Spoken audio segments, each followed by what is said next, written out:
Welcome to Steemstar After Dark, Friday nights on the Steemstar network. That's technically Saturdays, 12 AM UTC time. If you're in the USA, that's going to be 5, 6, 7, or 8 PM for you. Up next, what you're going to hear is the 3 standalone scripts that we read and played. What we do is we bring people on from the audience, we give them a script, and we read it. We find out what happens. These are all short scripts written by Chris Roberts. Go ahead and give him a follow. The stories in order are The Killers in the House, The Joust, and Hipster Little. You guys have a great time listening, and I'll catch you on the flip side. So, ladies and gentlemen, we are about to perform for you on the fly. Never even been read before, really, by most of us. I haven't read it. The Killers in the House. Okay, wait. Original screenplay by Chris Roberts. The opinions and views expressed in this screenplay are not necessarily the opinions and views of the host of this station. Steemstar Network is proud to be presenting... Just fucking do the play. Yeah, no, that's good. That's good. More of that, yeah. Now it's scary because the killer's in the house. I made a sound effect, you guys. Are you Play a sound to start it. I did. It's playing a horror sound effect. You just can't hear it. Okay. Boardwalk with 2 hotels. That's gonna cost you, Mike. Come on, Jimmy. This is ridiculous. You know I don't have enough to cover the rent. I'll give you all 4 railroads if you want. I don't want your bitch-ass little railroads. Nothing left to mortgage? Then I suggest you accept your bitter defeat. But it's not fair. Susan's been hanging out in jail, so she doesn't have to go by your uptown. That should be illegal. It's called strategy, and don't bring me into this. The rules show that it's perfectly acceptable to collect rent while you're in jail. This has been going on for 5.5 hours. This board's about to be scattered around the room. Ring... Ring, ring. It's so late. Who could that be? I'll get it. Hello? I can barely hear you. Did you say Willard is a mouse? Okay, got it. I'll pass the message on. What the hell was that? Don't know. Some guy, he sounded out of breath. He said the killer's in the house. What? There's a killer? Not that I know of. I'm telling you guys, I'll be the killer if we keep playing this stupid game. Probably some drunk guy just dialing random numbers. Definitely. Can you imagine if there was actually a killer in the house, like in the movies? That'd never happen. A killer would probably want to kill you on their own turf. I mean, think about it. There are 3 of us here, and we've got the home field advantage. A killer would even have a very good chance. And it's not like we'd make the same mistakes that they always make in the movies. Yeah, like we're just gonna stand there and let them kill us. What a joke. Hey, did you guys hear something upstairs? I didn't hear anything. Maybe a mysterious thumping in the attic, but that's all. Nothing to worry about. Pay up, Mike. Well, I'm curious, and I want my pink slippers anyway, so I'm gonna go check it out. I'll shout down to you guys if it ends up being a killer. Killer, that's funny. It's your slippers. Alright, well, I pretty much trounced you here, Mike. Shots? Tequila shots? Dude, not tequila. Tequila makes you all molesty. Maybe I'm feeling molesty. What? Well, there it is, right on cue. That was a good scream, though. Hey, did you get killed, Susan? No answer. She must have got killed. She's probably getting baked. Whoa. Look at that. Look at that head that just rolled down the hill. It really looks like her. She must have had this planned. You're really upset. Those are stairs, not a hill. Where'd you get that severed head, Susan? Nice touch rolling it down the stairs like that. We would have been more likely to believe you without the killers in the house call. You know, future reference. Did you hear that? She is still moving around up there. Murdered people don't move around, Susan. Fuck it, let's do some tequila shots. Amen, brother. Susan, welcome back. We're about to do some tequila shots. Great scream, by the way. It was chilling. It was blood curdling. All that shit. That looks like a comfy black robe, Susan, but what's with the hood and the mask? Dude, don't even ask. It's gotta be some kind of chick thing. You know, like a facial, some moisturizer or something. You said facial. What, you couldn't find your pink slippers? What are you doing with that hook? It must be some kind of girly tool for, like, removing the facial or something. Ah, you said facial. Oh, crap. Now I get it. The killer's in the house. I don't feel so good all of a sudden. Look down, dude. You just got stabbed with a big metal hook. It wasn't a facial remover tool after all. Oh no, the killer really was in the house. Crap. That is the end of The Killer's in the House. You guys, he was in the house. Ladies and gentlemen, Steemstar After Dark proudly presents The Joust, an original screenplay for radio where you don't really need a screen, but that's neither here nor there, by Chris Roberts, written earlier today, performed tonight. That's right, sometimes we don't get all the words correctly, but we make them funny. Now stay tuned for this on the Steemstar Network.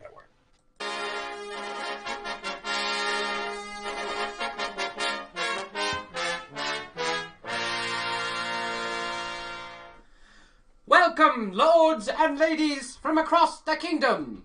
We have assembled for this historic tournament to find a suitor for the lovely princess from Pina.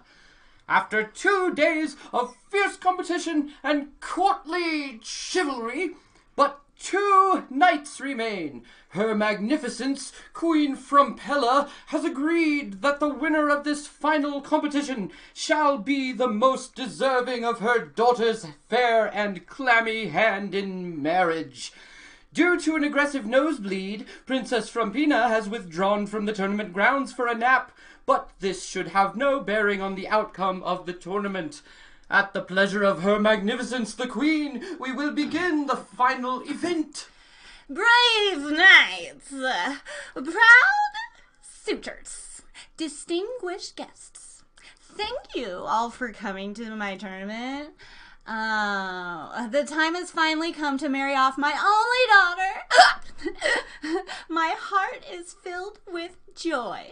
The winner of this final event shall be stuck with, they will win her fair hand in marriage. Ladies and gentlemen, I give you the joust.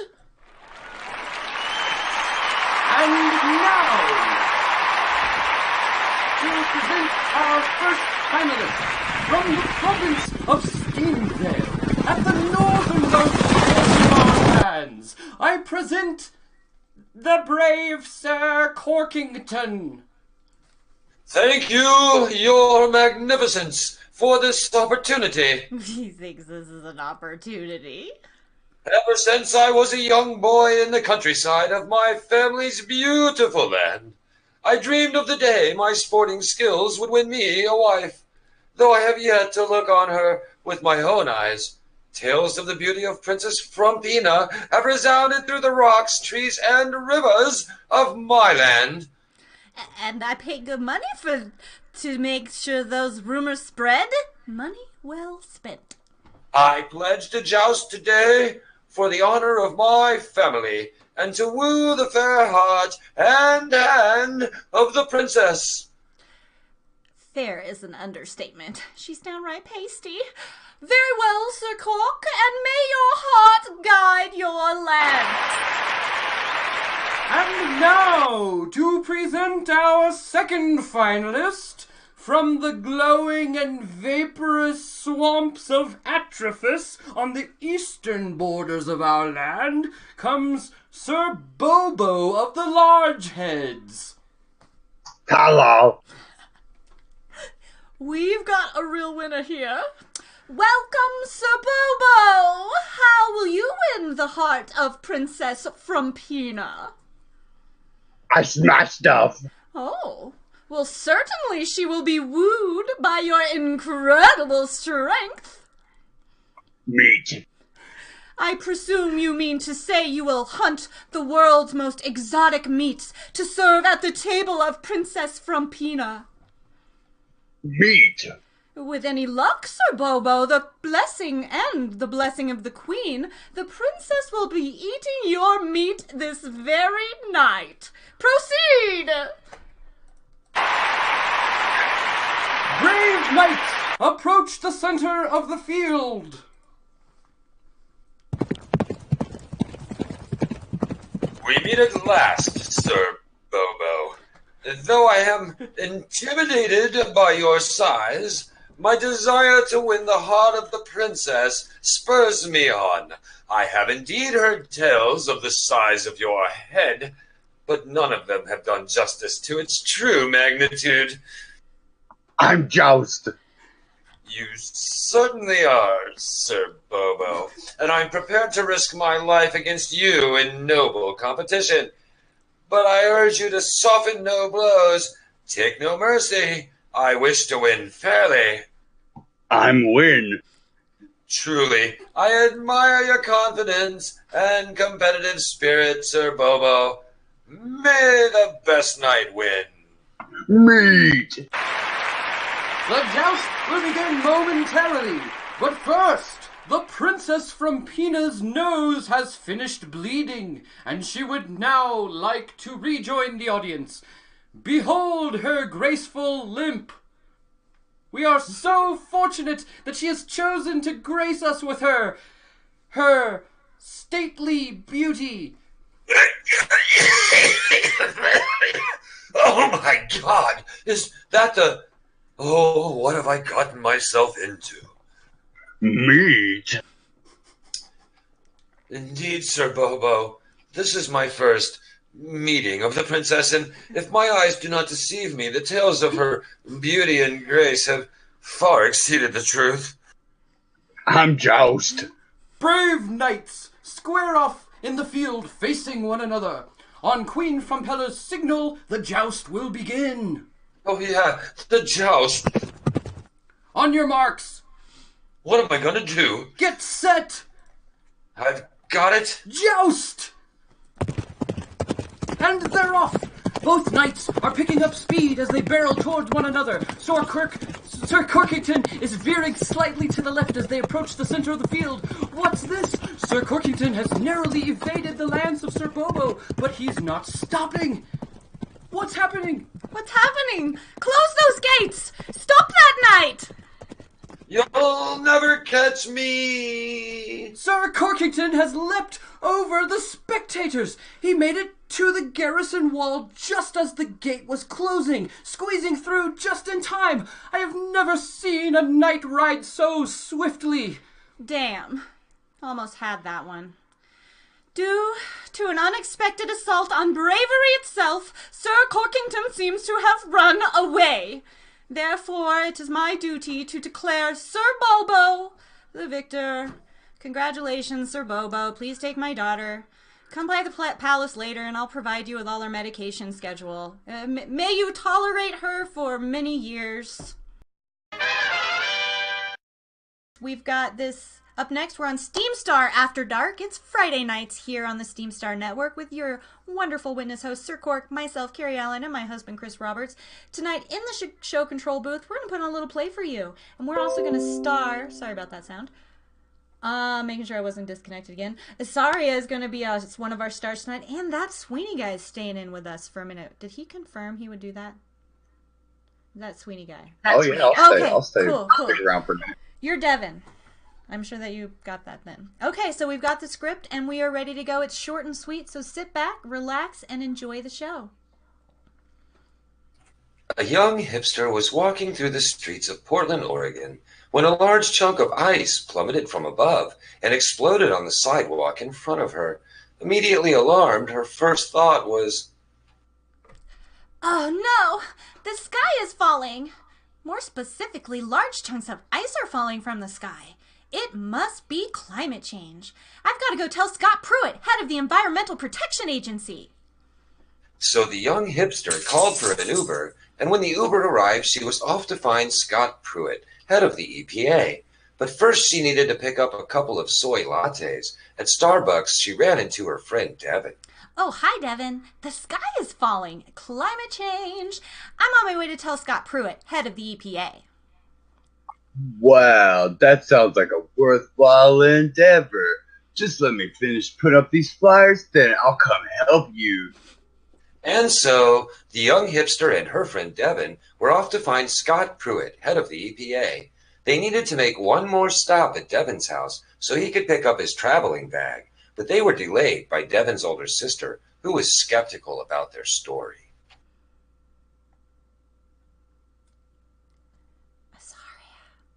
That's her cue. Oh.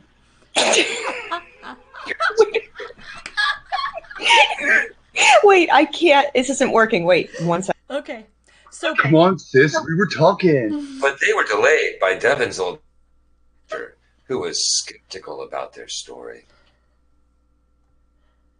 she's still trying. I bet she's on a Chromebook and doesn't know she can't push and look at the other screen. I cannot do that. See, Shit. yep, that Wait, was I need to. It's okay. I need to pull this off of this tab. Hold on. Oh my god. Please wait. This is the very exciting middle part. Steemstar Network is now experiencing technical difficulties. As usual. If you're at home, don't adjust your set. If you're not at home, adjust anybody's set that's randomly nearby. We don't care because it's Steemstar After Dark, and we wreak havoc on other people's sets. Are you ready, Iseria? So just as a side note to everybody, while we're in between this hilarious, awesome, this is what happens Intermission. for fun intermission. If you're on a Chromebook, you can use Discord, but as soon as you move away from Discord, then you can't use your push to talk anymore, which means that you can't look at a script and push to talk at the same time, which is what was happening to her. She was no doubt pushing, reading, and nothing was happening for her. So And you would think. yeah. You would think that a radio host might know that, but no. Okay, so I am back. Okay, so you're telling me that a chunk of ice fell in front of you and it's an emergency that you need to tell Scott Pruitt, the head of the EPA? Yep.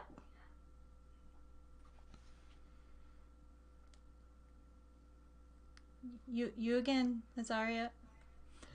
Couldn't it have just fallen from any of the 100 windows that were above you? Shut up!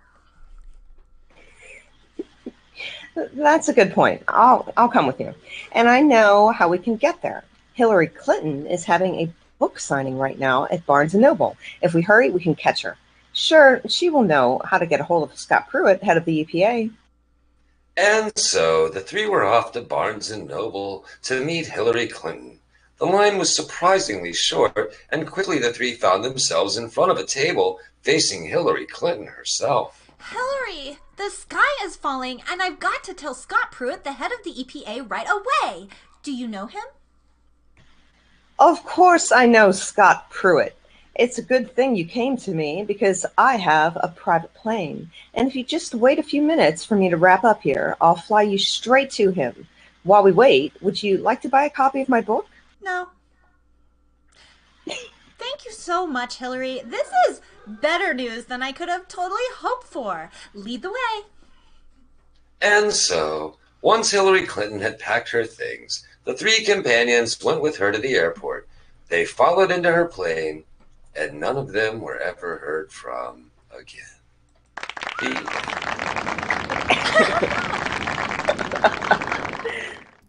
All right. You just heard the very first 3 live script reading original short scripts for Steemstar After Dark on Friday nights. That's Saturday, 12 a.m. UTC. If you're in the United States, that's 5, 6, 7, or 8 p.m. I hope you enjoyed yourself. If you're a writer or a voice actor, you like to talk and can you read? Give me a shout in Discord. I'm Carrie Allen. And until next week,